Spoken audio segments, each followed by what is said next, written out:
घरातल्या ज्येष्ठांना अनेकदा जुनं फर्निचर असं संबोधलं जातं। नव्या घरात जुनं फर्निचर जसं आउटडेटेड होतं, मिसमॅच होतं, तशीच काहीशी अवस्था या ज्येष्ठांची झालेली असते। दोन पिढ्यांमधला हा दुराव्याचा वास्तव्याचे चित्रण असलेला चित्रपट 26 एप्रिल रोजी संपूर्ण महाराष्ट्रात प्रदर्शित होत आहे। चित्रपटाच्या प्रदर्शनानिमित्त 27 एप्रिल रोजी सायंकाळी 5 वाजता सिटी प्राईड कोथरूड येथे विशेष शोचं आयोजन करण्यात आलं आहे, अशी माहिती जुनं फर्निचर या चित्रपटाचे दिग्दर्शक व मुख्य अभिनेता महेश मांजरेकर यांनी पत्रकार परिषदेत दिली। यावेळी लोटस ग्रुपच्या लोटस लाईफ फाउंडेशनचे संचालक सत्यप्रभा गिरी व मेधा मांजरेकर उपस्थित होत्या। आज अनेक घरांमध्ये पालकांचा व्यावहारिक उपयोग करून घेतला जातो। NRI मुलं महिन्यातून एकदा तरी फोन आईवडिलांना करतात, पण एकाच शहरात राहणाऱ्या किंवा एकाच घरात राहणाऱ्या मुलांकडे आईवडिलांना फोन करायला किंवा भेटायला वेळ नसतो। अनेक घरांमध्ये पालकांना जुनं फर्निचर संबोधलं जातं, त्यातून हा विषय सुचला, असे महेश मांजरेकर यांनी सांगितलं। आज घराघरातील प्रौढांच्या वाट्याला हताश अवस्था आलेली आहे। जुन्या फर्निचरप्रमाणे तेही अडगळ बनत आहेत।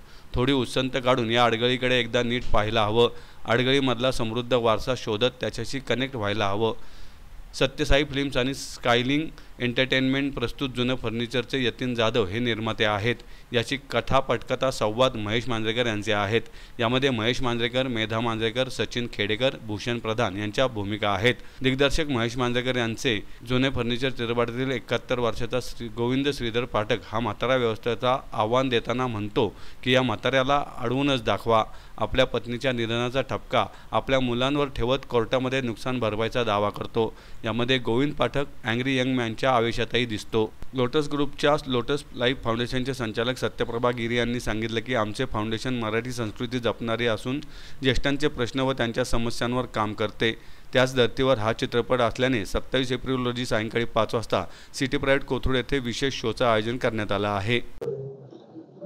चित्रपटाविषयी एक वेगळी गोष्ट सांगू शकतो, कारण आता पिक्चर लागतोच आहे मला वाटतं 1-2 दिवसांनी, त्यामुळे त्या सिनेमाबद्दल थोडंसं एक इंट्रिग राहू दे। परत पिक्चर जसं जुनं फर्निचर नाव आहे, जर ट्रेलर मध्ये दिसतं, इट इज फ्लाईट। आज सिनियर सिटीजनची या देशात 1.7 मिलियन म्हणजे 17 लाख अबॅन्डन्ड सिनियर सिटीजन, म्हणजे ज्यांना एक खूप म्हणजे हार्ट टचिंग गोष्ट होती। एक माणूस होता, त्याला वडिलांनी, मग ते मुलगा आला की चला आपण, मी अमेरिकेत राहतो, चला आता तुम्ही आता त्याच्यानंतर मायावर अमेरिकेतच राहायचं म्हणून मग इथे सगळं त्यांची काय प्रॉपर्टी होती जागा बिगा विकून त्यांनी एअरपोर्टला अमेरिकेला यायचं म्हणून घेऊन गेला आणि मग त्यांना बसवलं तिकडे आणि मग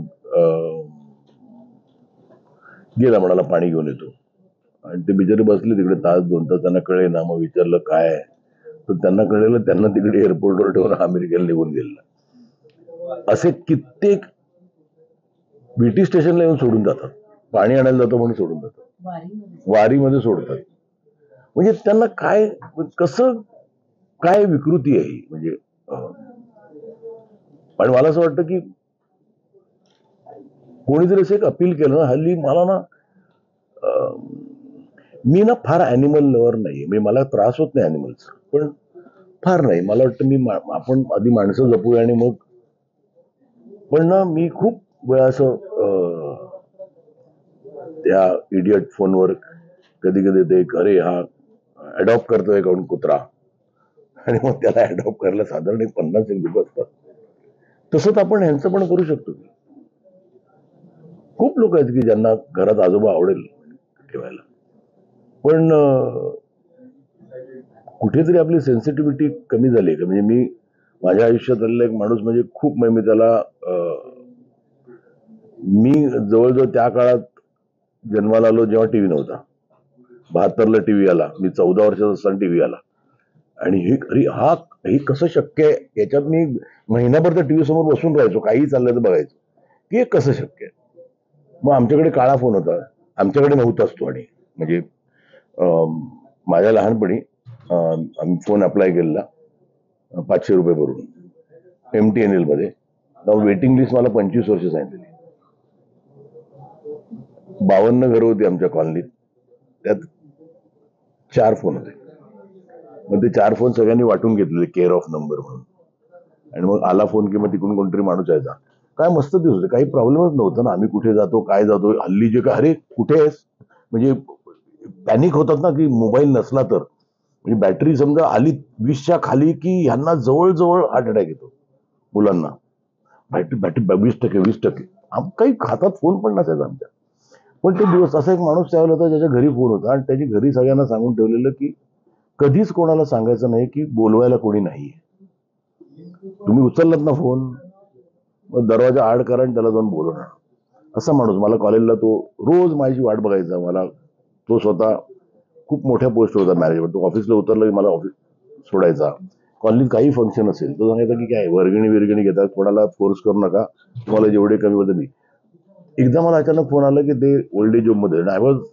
मी असा माणूस ओल्ड एज होम मध्ये, मी गेलो पहिलं काय बघितलं की त्यांनी ना ट्रॅक पॅन्टच उलटी घातली. म्हणजे कोणाचं लक्षही नाही तिथे.